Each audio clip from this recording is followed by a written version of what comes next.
My sister and I were both adopted from the same orphanage. When we got to choose our paths, she picked a prominent family in Edenorf City, wealthy, influential, and utterly untouchable. But the heir turned out to be twisted and cruel. He tormented her day in and day out. I chose the unassuming Moss family. They didn't have the fortune or the status of her new family, but they treated me with genuine warmth. In time, their youngest son became a business titan, and he married me, giving me a life filled with more happiness than I'd ever dreamed possible.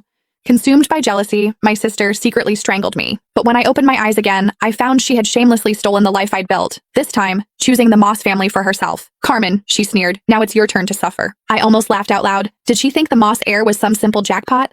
I opened my eyes on the very day my sister Hazel and I were to be chosen for adoption. "I'm very obedient, and I can do all the housework. Please pick me," Hazel simpered, putting on a show of perfect innocence, as she clutched the hand of Brad Moss, the Moss family's youngest son. So, she was a reborn too. "Girl," said a refined woman, her voice cool with confusion. "I thought you said you liked our family." She was Alexander Moreland's mother. The Morelands were the first family of Edenorf's elite, though the heir himself, Alexander, was nowhere to be seen. "I changed my mind," Hazel retorted, shrinking behind Brad as if he were a human shield. "Is that a crime?" Mrs. Moreland's face tightened. "Such a fickle child is unworthy of the Moreland name." Then her gaze softened as she turned to me. "You seem like a good girl. Come with me. We have a son at home you'll like." I simply nodded and took her outstretched hand. A triumphant gleam flashed in Hazel's eyes, as if she'd just won a great victory. But she had no idea. While everyone feared Alexander's eccentricities, I was far more terrified of Brad, a guy as cold and venomous as a snake. In my last life, I had spent years desperately trying to escape his grasp. This time, she had unknowingly done me the biggest favor imaginable. As Mrs. Moreland stepped outside to get the car, Hazel sidled up to me, her eyes full of contempt. "Enjoy your new life, Carmen," she whispered. "This time, you're the one who will suffer."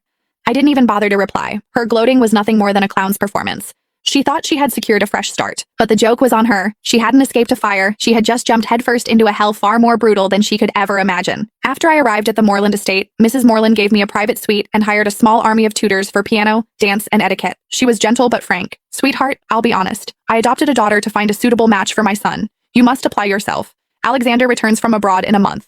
If he takes a liking to you, your future will be secure. Remember, the entire Moreland legacy will be his one day." I knew from my last life that Alexander had felt nothing but disdain for Hazel, and her time here had been miserable. I didn't dare hope the cold, aloof heir would favor me either. I needed my own plan for survival. A month later, the Morelands held a grand ball to welcome Alexander home. The elite of Edenorf were all there, including the Moss family, due to their close business ties. Across the glittering ballroom, Hazel spotted me immediately. Dressed in a virginal white gown, she glided over, her smile as sharp as a knife. "Enjoy the party, Carmen," she whispered. "Tonight will be the most humiliating night of your life." I remembered this banquet well from my last life. It was when she had first met Alexander. He had taken one look at her, frowned in disgust, and told her to get lost in front of everyone. She had shamelessly clung to him, declaring herself his future wife. He had kicked her away without a second thought, but I was reborn too. I knew how her story ended, and I had already charted a different course.